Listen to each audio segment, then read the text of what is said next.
Assalamu alaikum, qadırlı mekendeshim, sүйүктүү musulman bir tuğandarım. Bardığınыздын эшигибизди какылап, сүйүнүч кабар келди. Ал кабар албетте Рамазан айы. Рамазан айы тууралуу Аллах Таала Кур'анда Бисмиллахир-рахманир-рахим. Шахр Рамазан аллази.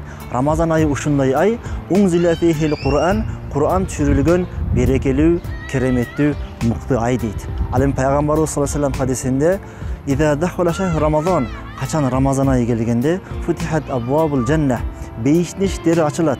"Ва гулликат абвабу жаханнам", тозоктун эшиктери жабылат, бекилет, кулптанат дейт. Жана ошондой эле "Васылсилати шаятин", шайтандын бары кишенделет. Сүйүктүү мекендешим, Рамазан айы өзгөрүүнүн айы. Рамазан айы оңолуунун айы. Аллах Таала пендесине Рамазан айында кандай жакшылыктарды каалаган болсо, мына ошол жакшылыктарга ар бир пенде жеткенге Аллахым жеңилдик берсин, насип кылсын.